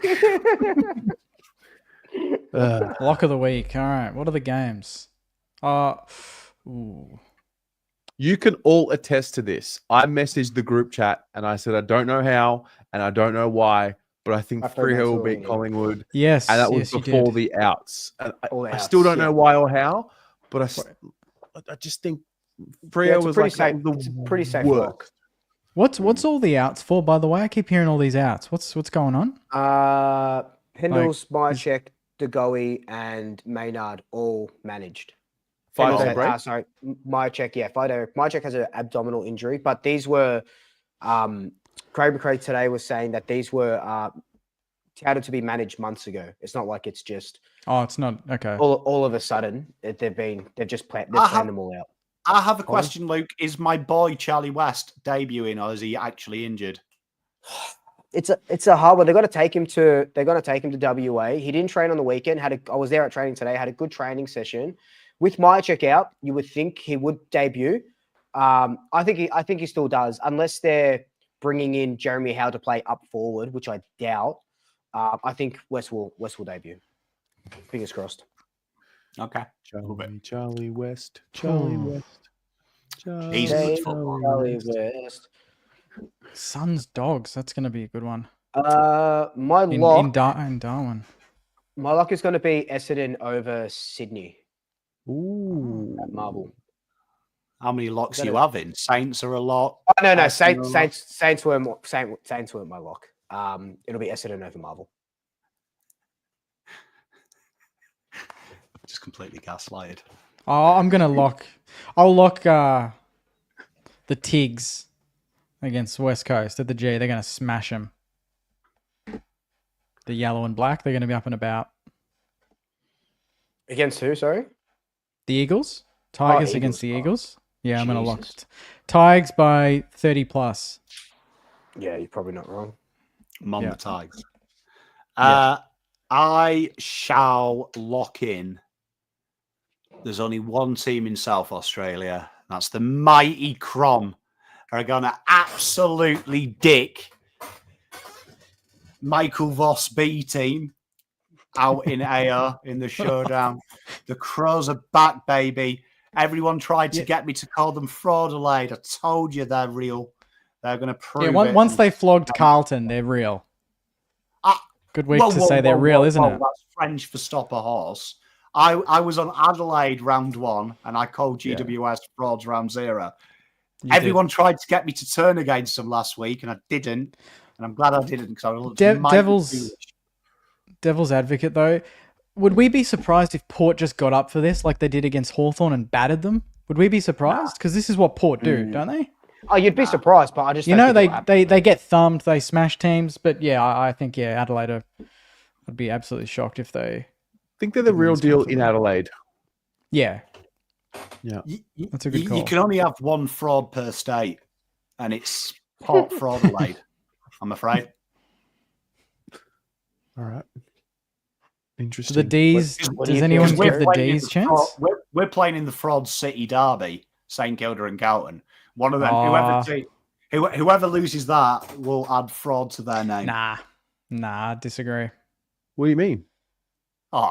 If we lose to Carlton up and about, we're not frauds. Like you're about up and about. We just come off a 60-point upgrade. We got You'll be up and about. You'll be up and about. Yeah, because that's what happens when you. No, I'm just saying if we lost, I wouldn't say we're frauds. 4 and 5 after losing to Carlton. I don't think we'd be frauds. I'd be pissed, but okay. So if Carlton lose to you, are we frauds? Well, you would be 3 and 6. That's different to us being 4 and 5. I think. I'm just stating facts, aren't I? Jeez, Swoop, say something quick. Say something, mate. Gold Coast, Western Bulldogs is going to be an interesting game. Yeah. Gold Coast, yeah, that's going to be close. It's you know what it is? It's the fear factor of this show starting next Tuesday, and Jake's got those fucking sunnies on. And it's that. I wouldn't have the sun. I'm not. I can say right now, I will not have the sunnies on. I will not have a red wine in hand when that show starts. I'm not that bad, Jesus. No, you're not bad. I'll enjoy it on my channels. I won't give it here. Don't worry about that. We'll be looking towards West Coast at that point next Tuesday night. Yeah, you won't mention it at all. You'll have the fucking. You know what? It'll tie. You will hate it more if I don't say anything. You will hate it more if I don't say anything. You will want me to say it. Oh yeah, you're acting like there's every chance that this all comes back anyway. There's every chance you win. You might. This is a 50-50 in my books. This is an absolute 50-50. Why every time we play one of you two mount to the top, you have to gaslight it and go, I'm a little bit worried about this one. I've actually got someone to care for the dog this weekend. I don't know if I'll be in a mental state to deal with it. Nah. What, you don't think it's a 50-50? Absolutely not. Really? Genuinely, clip this. We are a fucking joke of a football club if we lose to fucking St Kilda, and that's all due respect to you. We're meant to be here. You're meant to be here. If it's a 50-50 game, Michael Voss should do the right thing and resign now and hand it over to someone that thinks it's a 70-30.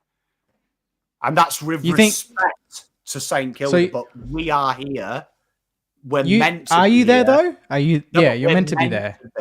By right? Who? Who says so? What are you on about?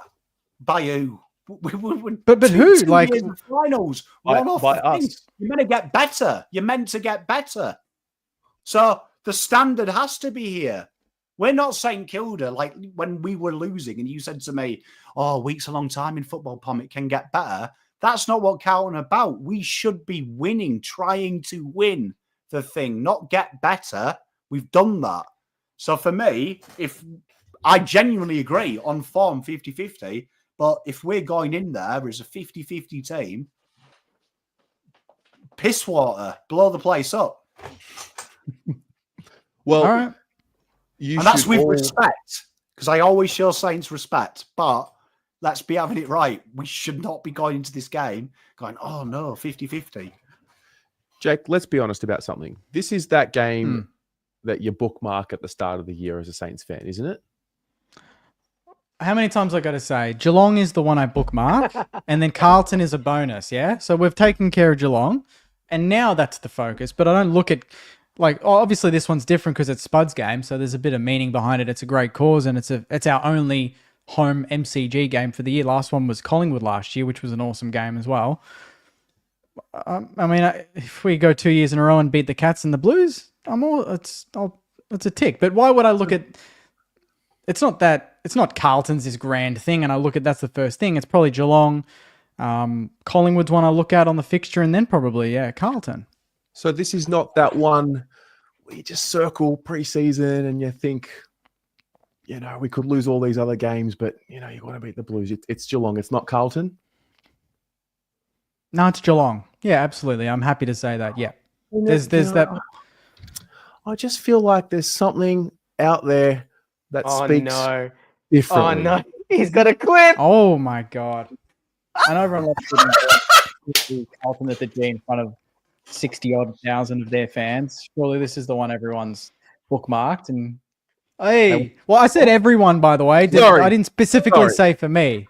I just want. What did I say? What did I say with the Geelong one? What did I say with Geelong? Go back to the Geelong game. This is going to be a bit of a scrap. Oh, but I think we just get over the line. I'm going to go Saints by. Correct. What did I tip here? We've played 3 options. Surely this is the one everyone's bookmarked. And wait, what did I tip? Want to get What's up the margin? What's the Leon reckons King will kick 8. Saints by 5 goals in the last game, but I want him to kick 8 in this one. Imagine he's not even playing. He's not even playing, you idiot. This is triggering. Saints Take it off. 30, Blues can get. Everyone's getting gradually more aggressive in the comments. Yeah, that's true. I just want to see Terry in the Saints jumper. Look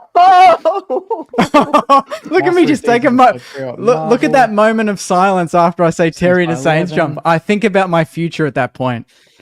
We could come last, but as long as we beat Carlton at the G, I'm happy. I'm reading. Are you idiots? I'm reading comments. I'm reading the comments. They're saying it, not me. I'm reading. It's a live stream, Pom. I'm reading comments. I'm going to go with another heartbreak for Carlton fans. I'm going to go with a 1 point St Kilda win. Jesus. I was reading the comments. I was reading the comments. Yeah. I'm stitched up. Terry, where he says 1 point to go with our 1966 flag win or something. Oh, that's right. So yeah, you're 16 flags because you were through all that. Okay. Can I tell you that came out on the 15th of December? 15th of December. Yeah. I put it in my calendar for today. Really? I was so worked up about it. And people think that the Blues are rent free in my head. Seems like it's the other way around. Hey man, I'm petulant. And in my reminder, I wrote hello from the 15th of December 2020. Oh my god. Can I just say? Oh, now I get it. Now that's why when we did the preview, I get it now because I didn't tip us by 1. I tipped us by 27. Makes sense. Fuck, that's good. That's from past Terry. That's good. To leave yourself even a note. Yeah. Honestly, the level of pettiness, I'm applauding. That's ridiculous. That's fucking. But I will not stand for reading out comments and you thinking I said it. I will not stand for that. I was reading comments. You said this. Nah, he's talking about. No, it was the other. No, I'm talking about the one I said after that. We could lose. We could lose every game. We could lose every game. We could lose every game, but as long as we win this, that was someone's comment. I wasn't saying that. No, I'm not misquoting you. I'm just saying. I'm just putting it out there. And saying heartbreak to go with 19. It's a 50-50. It's a 50-50 game. It's a 50-50 game. And if we lose, I'll shake your hand. I'll go, well done, mate. Season's back on track. We'll move on. Let's just. Andrew Bassett as well requested this game to be moved, didn't he, to the G? Really? I mean, we always wanted Spud's game to be at the G like last year. Yeah, because it he was a said that the success. reason was so they could experience finals atmosphere with 70,000 Carlton fans. Because obviously they won't experience it at all. And It's you won't all get right, it don't this year. And you won't get it this year. You didn't get it last year at the G. So what difference does it make to you? Mar, all I've got to do for this show is beat you, and I'm not the biggest loser on this channel. So that's Are we doing a bet or what? We're Is it gonna be a bet or what? We're talking about Spud's game and mental health, and he's throwing loser around. How about this hypocrite? Yeah. How about this hypocrite? Yeah. Relax. Oh, wow. Strong words. I didn't hear that at what? halftime. I didn't hear that at halftime on his stream on the weekend when he went for a 14-minute piss after they kicked a Dawson kicked a nice boundary line goal. You know, we weren't that lippy then. Let's talk about what Jake and I are doing on Thursday night at 11 p.m. Yes. That would be nice. So Jake was invited to do the ride for Spud's game. So you ride the bike around the MCG for an hour. Oh, wow. Yeah, beautiful. And it was suggested that he would bring me as like his partner. So he messaged me like, "Would you be interested?" I'm not sure. Like, what do you think? I said, "Yeah, I mean, like, you know, if you're in, I'm in. I'll take your lead. I'll get behind it. You know, whatever. You let me know if you're going to do it, and I'll get around it." So we eventually agreed. We got given the 11 p.m. shift. So from 11 p.m. to midnight on Thursday night, we are riding around the MCG. Wow. Which is amazing. What I didn't realize was that it's one bike, two guys, one bike. Like it's a tandem bike, one behind the other. We need like an image. We need like an image example. This is it. Can I find like a? So what I think we do is this. I think, am I right in assuming that you will do it half an hour in the front, I'll do half an hour in the front? Yeah, I mean, we can do that. I've got no idea. I think we take a photo of each of us at the front, and the loser, we post the photo on the show tonight, and yeah, that can be a bit of a live stream. That's a good one. Well, the tricky part about live streaming, I thought it was stationary bikes, which I thought perfect. Just put a tripod there, but it's like a tandem bike, two guys, one bike. Yeah, this is I'll send you the image, Terry. This is what we'll look like, I'm sure, on the night. Yeah. In the private chat, have a look. Get that up. Oh dear.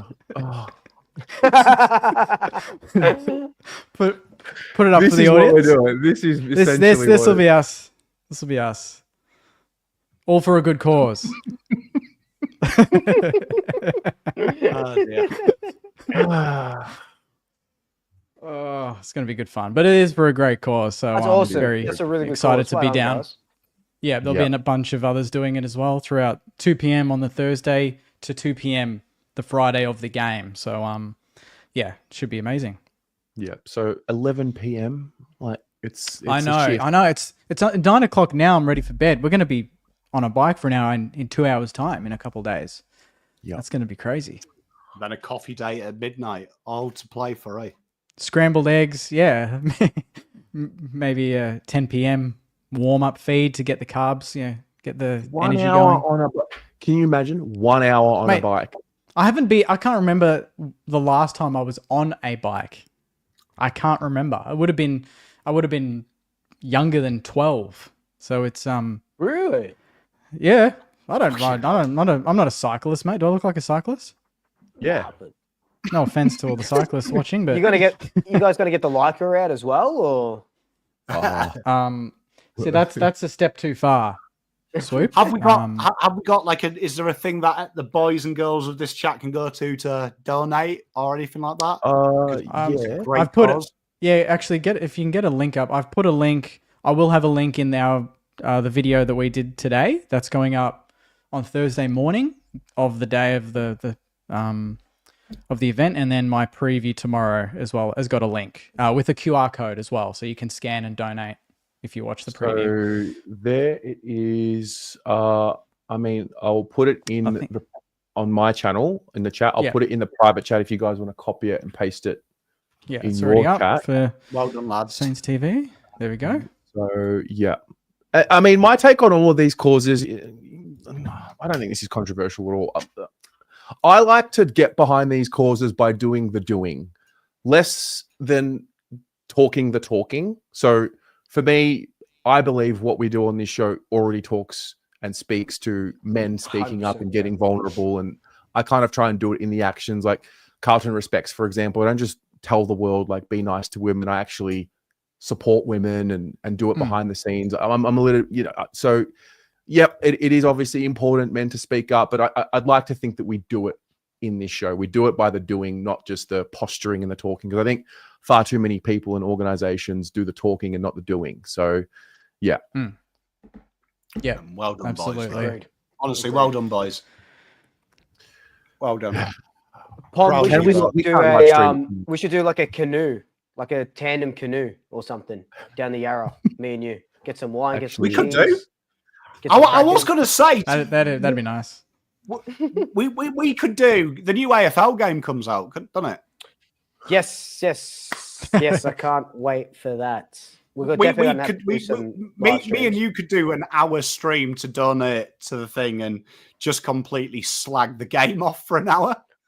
Mate, let me tell you, for them not to release gameplay and it comes out in fucking 2 days is wild. Is it on PC? Wild. It should be. Yeah, it should be. I can't believe that I pre-ordered the last one and went there first thing in the morning, Officeworks, to pick it up all those years ago. That game is going to be absolutely shed town. It's the same game, but it's just got updated. I think that's my playing that's list my or something. fear. Yeah, it's the same game, just new players, same buttons. Did you get blocked by them, Luke? No, I don't think I did, but I know he went on a blocking spree. I wasn't tweeting at him though. I didn't tweet him. I merely commented on a comment. Do you know what I mean? I think I alluded it to being a Ponzi scheme, and I got blocked. Did the AFL did post some reenactments from goals, didn't they? With gameplay footage or what looks like gameplay. What looks they had like Dusty's footage. They had I don't know they how had Jamie accurate that Elliott's is to the mark, actual. but that's the thing, it's not. It didn't say. Usually, when FIFA do that or the NBA, they say in-game footage, actual gameplay. Yeah. They just took highlights of the top 10 goals of the last year and said the game will look kind of like this. Yeah. Let's try. Can whoever gets the game first try and actually do those goals in game and see if it's anything like. Yeah, there's one promoted. Jeremy Cameron's one right on the boundary from like 45 out. There's no hope in hell you can do that in game without getting tackled into the 12th row in level 3. Did we ever play against each other? AFL There was in COVID. You did it. I think there was a tournament where you guys played online. I don't think I made it that night, but there was one organized that was like a round robin or something. I remember. I'll be honest. If it wasn't for COVID, I wouldn't have started doing live streaming footy AFL Evolution and learning how to live stream. And I remember I got my first $100 donation. I was like, what the fuck is happening here? And if it wasn't for that, I wouldn't have had the light bulb to move to live streaming, and maybe fan cams would have never happened. But that was I remember that clearly. 2020 happened. I was like going all in on like giving the channel a crack, moved home to Australia. And then I was like, what the fuck am I going to do? Like, that was no footy. Won the granny, Dan Butler. I remember I didn't realize Jaron Geary was in the ruck. It was 20 seconds to go against Max Gawn, gets a clearance. Dan Butler kicks a torp after the siren. That was clutch. Absolute clutch. Pommy and I did a 2v2 with against Caden McDonald and Cooko. Oh, it still hurts me that we lost that game, man. It still hurts. We were up. We started up. We were up and about. And we just, we let it slip. It was good times. Redemption. It was. Yeah. All right. I still can't believe we didn't get a free copy of it. What's that? Hey? Why haven't they given us a free copy? Us for a free copy? Didn't they had an event last time, didn't they? Well, last time they had an event, I remember I got some codes. I think, Jake, I gave you one of the codes. You gave me one of the codes as well. Yeah, that's right. Yeah. and Pom. Yeah. Did I give you a code, Yeah. Pom? Yeah, I gave all three of you the code. See that? Yeah, Yeah. but we're Where's my big fucking deals. code? We're big deals. Where's the Where early is it? release, Big Ant? Where's the early release? We Well, could have if just they- leaked some exclusive Steve. footage tonight. Imagine Yeah, that. we Just could about have to say, played if it. they It could have wanted to been do us. it, if they wanted Tonight. to do it the right way, and this is how this goes back, this full circle to the Craig Hutchinson. Yeah, thing. Hutchie. If they Yeah, wanted- mate. If they wanted to take us, they want to take us seriously for fucking showing an AFL highlight of Bobby Hill running down tackle, but they're not going to give us, here's the biggest content creators or some of football. Here's some codes. Have some fun. And just say nice things about it or something, fuck off. Well, Get fucked. wait. So Luke, Pommy, you're blocked. Luke, you're not. I'm not on reckon I Twitter. could- I actually reckon it was. I on emailed Twitter him. that I emailed Big Ant like 2 weeks ago and heard nothing from him. So What did you say? What was your wording? I said, please, codes, please. Please give me copy. And that was Yeah. and that was it. And that was it. It was I just wanna- a gif of me doing this.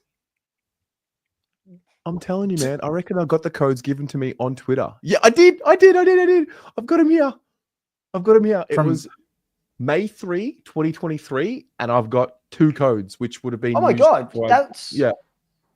almost or pretty much 2 years ago. True. I'm gonna message and say, hey, any chance we can get a little code action? Yeah. Yeah, just screenshot 100%. the old codes, and go, look, I just thought, did it last time. It'd be great to do it again.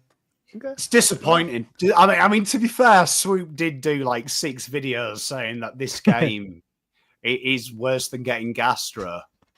It was though. Like, what do you want me to say? I mean, it was. It was worse than getting I'm not going to lie. It was. But, like, you did go quite hard, Swoop. Yeah, fuck him. Nah, I love him. I love Big Ant. I love Big Ant. We're not getting it now. We're not I getting like it now. Anthony's. Yeah, we had a slim hope there with Terry, and you've really slammed that door shut, Pom. Thanks for that. Oh, I'm sorry, Swoop. I'm gonna ask the question and see what I can do. Yeah. Well, Do you want us to say something really nice and you can clip it and then send that to them and be like, No, look, we're really excited for it. no, look, he's a I'm really Carlton excited for the man, game. He's a Yeah, I Carlton think I'm supporter. pumped for it. and I would say I have a fine relationship with him. Are there new Yeah. features? Have they mentioned, like, are they doing something? Yeah, like, if you bought any credits last year, they're going to give you a little badge to put on your. Are they finally doing like an ultimate team? Well, if Yeah, they you did. read They did press for the other one. release, Oh, okay. They did after a year and a half on the other one, and their official reply was, "We never promised it on a game," and they haven't directly promised it on release this time yes, either. Wait, what? How do I Okay. ask the codes? What's the What's the? Just be like that. mate, Hey, we'd big like- dog, give us fucking protein, you prick. You know, yeah. hmm. We want to promote it. We want to promote it. We want to promote it on the show. Looking at promoting it on the show. I mention Pommy and Oz and Swoop Luke. Don't mention Pom. Yeah. Don't mention Pom. Link them What to my about don't series. mention you did fucking videos calling them a scam artist. Can you unlist those videos, mate? Unlist them. Put them on deleting private or him. something. I'm deleting him as we speak. Actually, Can I just say, It's not the only worth it. thing this is how bad the company is, right? Is the director of the company responded and said, "Can you directly quote where we said Pro Team would be there on release?" And literally someone replied with like every poster they did going, now including Pro Team. And he said, again, we didn't specify it be there. And I was like, this sounds like the time my uncle Alan convinced all the family that my auntie was dying. She just needed $1,000 for treatment. And then she never did have cancer. And his response was, she could do in the future, though. I was like, the modern day Ponzi scheme. And he blocked me. And I was like, well, that's literally what you've said. You've taken money. And said, I never said it'd be there at the time. I'm gonna reply to the message where he gave me the codes and be like, "Hey mate, hope you're well." Just be like, when's the Pom and Swoop have done a collab together, just saying how Big Ant is basically an unbranded EA Sports. If I get it on PC, do I have to can I play on keyboard and mouse? Is that how it works? No, you just go out and buy a controller, Terry. Yeah, buy a controller, plug it in like a PlayStation. I've just sent Terry. I've just sent in the private chat. It's hard. A video that I did called Manager Mode Episode 4. I hate this. Can we get that up? Can we get that up, please? I need to see this. If you go and watch his videos, Sweep went fucking hard. I am actually annoyed he's not blocked by the company because I made one banter comment and he went in. Hey, Luke's career on AFL 23. We are about 8 patches into this game. I'm not going to name all here because that would be too long. But if you wanted me to do a separate video on that or whatever, I can do that. But at the moment, I think we are. This would be the third or fourth episode. Let's just get straight into it. His heart hasn't been broken yet. All right, so we'll go into managerial career. Okay, so this is the third round against Brisbane. Obviously, Jack Steele. No, the fourth round against Brisbane. We won our first game, lost our next two because there was a lot of glitches. We know that. How's the ladder? How's the ladder, by the way? We're going to allow support staff to select the lineup. So let's do that and get into this game. Go to allow his support rage. staff to select the lineup. Where's the get into this game? Hang on, I'm raging here. Oh, I'm raging here. Okay. Select uniforms. Yeah, I just want something fun. Just something fun. Simulate match. I can't go. That's all right. We'll see the teams a little bit later. oh, here we go. Alrighty. Give me the X to continue, please. Anyway, I hope everyone's been well. Hope you're enjoying this series still. X to continue. God. All right. So this is at the Gabba, and the Gabba's looking really good. Yep, the same sort of banner. All right, we'll punch all through these. So, like I said, there's been about 18 patches so far. I can't remember what the last sort of patch was that we played, but it would definitely maybe 12 or something. But anyway, there was just like improvements to this thing and that, this and that and this and that, stability improvements and stuff like that. So hopefully it doesn't crash, and hopefully we have a better game now, 18 patches deep. So that's fine. The passive is right, let's get into it. Here we go. The big men fly. Berry trying to find a path. Ashcroft couldn't get a disposal. Neil. This is so triggering. Okay. So gets to the front spot. Johnny Noble is on Charlie Cameron. Ashcroft just went through John Noble. All right, so we started off. All right, we start off. They kicked the goal to start off. That's because we lost the tap. Oh, Mason Cox is in the ruck. All right. The Lions off to a good start. McInerney palms it down. Dunkley, well played. Okay, it's clinical. Don't know how to punch or mark. Apparently. You can feel the rage building and you holding it. All right, so they're two goals up, and it is not looking good for us. Oh man, 2 goals in 10 seconds.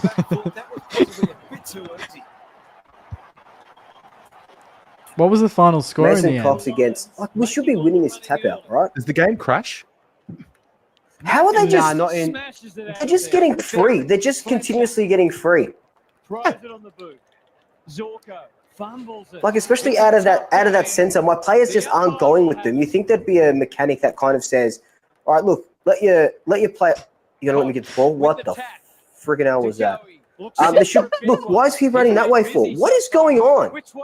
Did you just see that? That is Oh, you got the crazy. But look, we're gonna take a shot for goal, and I think that's Kruger, right? Krug. There was no indication for me to do anything, but that was crazy. But look, we're not going to complain. There's no wind, I don't think. So Kruger's going to line up, and he's going to this put was this the one worst through. part about it. Just trying to kick the goal. Come on, big boy. Oh, What are you? I'm having flashbacks from playing this game. Legit. What am I doing wrong there? Is there another way to kick the ball besides what I've been doing this whole? This in my life. I don't think I'm man. going to ask him. I- Yeah. that I don't hurts. think Oh, I'm man. gonna ask him. Nah. That was bad. So, That was Big bad. Ant, we want to promote the game. No. Terry. I retract it. I retract it. The other two can. I ain't. Oh boy. I just want to see Swoop do the videos again of him going, "What is going on?" I will. I did games. Oh, I did a video. I made 2 people rage quit in AFL Evolution 2. Oh yeah. Oh, I did. Oh, the Liam Stocker career mode, where I The played journey? as Liam Stocker, the journey. Yeah, the Liam Stocker journey. Luke I played against Killer Creed. I played a match against I think I did one where I created a 99 rated team and tried to play against them. And I don't think it went really, but I created individual players and they're all just 99 stats. And I just played Do you against guys them. remember who was world number 1 for a long time in AFL Evolution 2? Oh, Andy. Andy. I have a video playing against him. I might have beaten him. Who's Andy? Yeah, I got no Geelong idea who that is. supporter. I think he's still in our Andy. comments. I think he's like Okay. around. He is, yeah. He always pops in on live chat. They'll recognize him. He always says, "Hey, Pom." Yeah. 2v2 tournament with Dan. Yeah. Good times. Yeah, it's a flashback. Good times.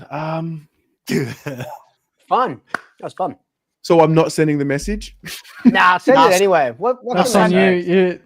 Send it, and you two can promote it, and me and Swoop will just do videos bagging it. Yeah, that's I balanced. just- That's all right. I'm just going to be. Listen, be would you honest. rather a game that needs work or no game? I'd rather a Yeah, game true. that works. A game, yeah. Oh, We don't even have a league that works, let alone. yeah. So the game is a reflection, really. It's pretty accurate when you think about it. How much are they charging for this game? 120. Shut up. No. Behave. Oh, it'd be $100. Yeah, brand new. Check it. No. Oh, It'd be no, $100. $90. $89 from JB. Yeah. Okay. So they've dropped it. The other one for like a year after it, I was still seeing an EB, and it was like It was still- 110 yeah. bucks. I was like, Yeah, what? Yeah. This is with $89. problems. I mean, 89 is still high. Yeah. Like, honestly, if you're an AFL member, you should get a discount, right? Like, surely there's a I think partnership with the AFL. I think if you've bought the game, in You the should be last- revoked. Your last membership few should be editions, revoked. Yeah, I They agree. should just. I think Ross should come round to my house, do this, and I go, "Hello," and he's like, "Here you are, mate." That's what he should do. And he unblocks you as well. Yeah, Before we- Big Ant, he hasn't blocked me. Big Ant blocked me. Oh, sorry. Big hand. Before He's we his- before I we don't jump blame the off, staff. Yeah. before we jump off, should we? Do you quickly want to talk about Willie Rioli? I've just been seeing it in the comments a lot. Should he have been sanctioned by the AFL Yeah. for threatening a player? 100%, right? I must be missing something. There must be details about it that have not been made public. Mm-hmm. There has to be There because has to this, be. like, how is he Yeah. not getting sanctioned? There has did he to message? be something else. Bailey Dale and then someone from Bailey Essendon Dale. and someone from Geelong. Oh, He separately. Yeah, Just he dropped, messaged like, right a now. teammate Oh. of Bailey Dale, and then it's been released since that this isn't the first time. He also did it last year as well, and the And- players have only just come forward now. And And then apparently, there's Liam another Glover's incident saying, that's yeah. since been reported. Yeah. Details Oh, of sorry. Details of a third really threat earlier in the year against Essendon. I did do a video on it, though, chat. If you head on over, very composed Pom.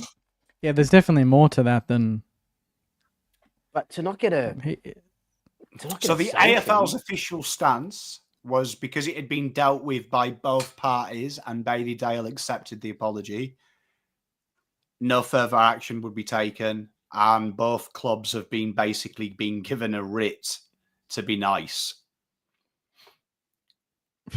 is that a okay? That's interesting. There has to be more to this Because than what if- we know. Yeah, 100%. Because if the AFL knew about the Geelong and Essendon, and then it comes out that he's done this one, and to not sanction him for any of them. Yeah. Does that mean that there would be?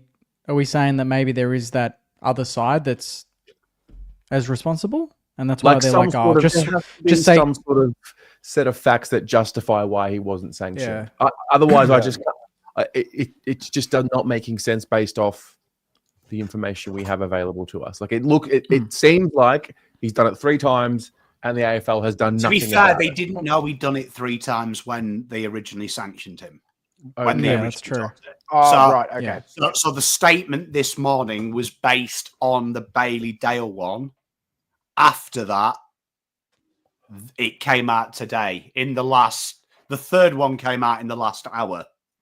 Oh, Okay. shit. The second one was this morning. I wonder if they go back now and sanction as a whole, depending on the context. Well, it was interesting because if you read the sanction, there's a great Tim Watson and Gary Lyon. I'd never say that they're good at it, but they did actually cover it pretty well, which we featured in the video I did. But they discussed it at length, and the grey area was the statement of the AFL don't like to get involved in off-field incidents. But then Tim Watson brought up, obviously there was Josh Fahey, the GWS player, that was off-field. Noah Bolter, they did a recommendation that was off-field. They alluded to that doesn't work because in a workplace, you can still be done for things you do off-field. And I think it's an interesting one. I think it's an interesting one because I mentioned it in my video. It'd be interesting to see. I would say that they always use on-field things from what the player's done. How do you, and it's quite weird because I didn't know, I had no intel, but I said it was interesting if he's ever done this before in the terms of what would he have done if he had watched this game and he wasn't involved, but he decided, tell Bailey Dale when I see him on the field this weekend, I'm going to take him out, and then did take him out. Would that change the AFL's opinion? Because it always is like, I don't want to bring the argument up last week, but like I said, outcome based is dangerous because the outcome in this case is he didn't get his boys to kick him in. So it's okay. And that's my argument. The action needs punishing irregardless. Because what happens if next time someone does do it? Like, that's my argument. What if he did send his mates to that hotel and kick the fuck out of Bailey Dale?